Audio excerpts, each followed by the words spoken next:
is the end of 1 Chronicles 29, harmonized with 1 Kings 1. This is the question we seek to answer today as we conclude our verse-by-verse study of the book of 1 Chronicles on walking through the Bible. Glory of His cross. Today we're going to be discussing 1 Chronicles chapter 29, verses 21 to 30. But before we do that, let's read the passage. If you have a Bible with you, turn to 1 Chronicles chapter 29, verse 21. But if you don't have a Bible, don't worry, just follow along with us on the screen. The version that we'll be reading from is the New King James Version. So 1 Chronicles chapter 29, beginning of verse 21. And they made sacrifices to the Lord and offered burnt offerings to the Lord on the next day. 1,000 bulls, 1,000 rams, 1,000 lambs with their drink offerings, and sacrifices in abundance for all Israel. So they ate and drank before the Lord with great gladness on that day. And they made Solomon the son of David king the second time, and anointed him before the Lord to be the leader, and Zadok to be priest. Then Solomon sat on the throne of the Lord as king instead of David his father, and prospered, and all Israel obeyed him. All the leaders and the mighty men, and also all the sons of King David, submitted themselves to King Solomon. So the Lord exalted Solomon exceedingly in the sight of all Israel, and bestowed on him such royal majesty as had not been on any king before him in Israel. Thus David the son of Jesse reigned over all Israel. And the period that he reigned over Israel was 40 years. 7 years he reigned in Hebron, and 33 years he reigned in Jerusalem. So he died in a good old age, full of days and riches and honor. And Solomon his son reigned in his place. Now the acts of King David, first and last, indeed they are written in the books of Samuel the seer, in the book of Nathan the prophet, and in the book of Gad the seer, with all his reign and his might, and the events that happened to him, to Israel, and to all the kingdoms of the lands. We have now come to the final lesson in our verse-by-verse study of 1 Chronicles. Over the last many lessons, we have witnessed the faithfulness of David towards God in organizing the nation and the temple worship and preparing for the construction of the temple by his son Solomon. A faithless man, upon being told that he wouldn't physically build God a temple, would leave all plans, designs, and gathering of materials up to him who would, but not David. You see, David knew that his son Solomon was young and inexperienced, and the job was a tremendous one, for they weren't simply building a temple, they were building the temple of Jehovah, the God of this universe. This temple needed to be built according to God's specifications. It would be grand to behold and require a vast amount of raw materials to build, let alone the craftsmen with which to build it. In this chapter, we've been shown just how much materials were required, in addition to the materials provided by the nation. Upon seeing this free will offering, David praised God for all that God did for him and had done for Israel, as was exhibited by their free will offering. Coming to verse 21 now, and we get the aftermath of this speech by David, which was the next day the people made sacrifices to the Lord in the number of 1,000 bulls, 1,000 rams, 1,000 lambs, along with their drink offerings.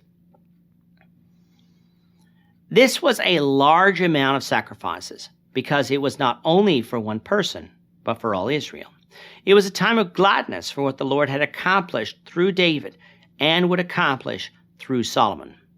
And to that end, the people anointed Solomon king over all Israel for a second time, and for Zadok to be high priest. If Solomon was anointed for a second time, when was Solomon anointed the first time? For that, we have to go back to 1 Kings 1 and read verses 38 to 40.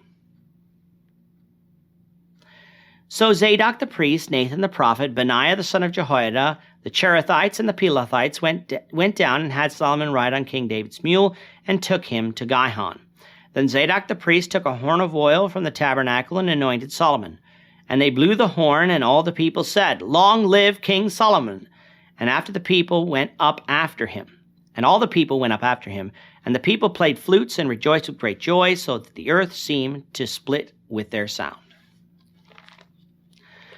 At first, when trying to harmonize 1 Chronicles 28 and 29 with 1 Kings 1, it can be confusing because the chronicler has nothing to say about Adonijah's coup, and the writer of 1 Kings has nothing to say about Solomon's second anointing.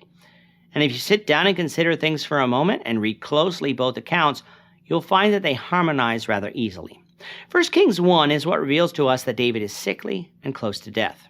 The writer of 1 Kings reveals to us that David had made a promise to Bathsheba, with God's approval, that Solomon would be king, and yet Adonijah, as David's oldest living son, tried to take advantage of the situation and make himself king before the people knew Solomon was to be king, for it doesn't appear that David had revealed that fact to them yet.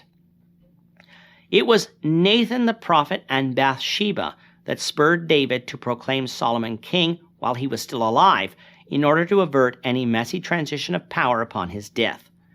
That's what we see play out in the rest of 1 Kings 1. However, in between 1 Kings 1 and 1 Kings 2, we have the events of 1 Chronicles 28 and 29. You see, Solomon's anointing took place in Jerusalem. When it did, all of Israel was not there. So that's why David called all the elders and leaders of Israel to Jerusalem in order to inform them of what was going on. David summoned what remaining strength he had to do this, but it was important if Solomon was to be king without the fuss that occurred between the transition of Saul to David.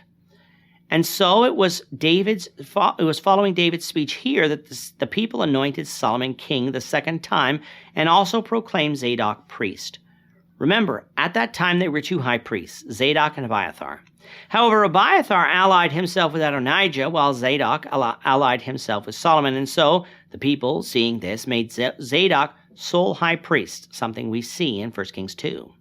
This also fulfilled a prophecy made to Eli that his house, the house of Ithamar, would cease being high priest, with that position following solely to the house of Eleazar from here on out.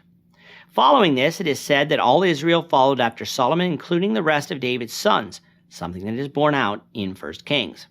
In fact, because of what Solomon did early on in his reign, the Lord exalted Solomon far beyond any king of Israel that came before or would come after.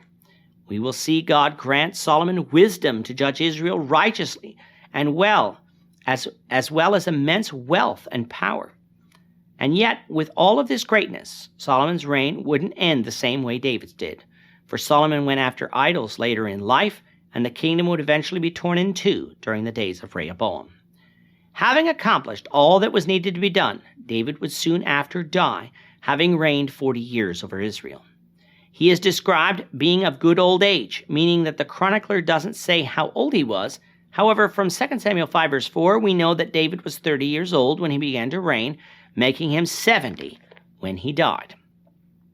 And for that time period, 70 was of good old age. For Psalms 90 verse 10 says, "The days of our lives are 70 years, and if by reason of strength they are 80 years, yet their boast is only for labor and sorrow, for it is soon cut off, and we fly away."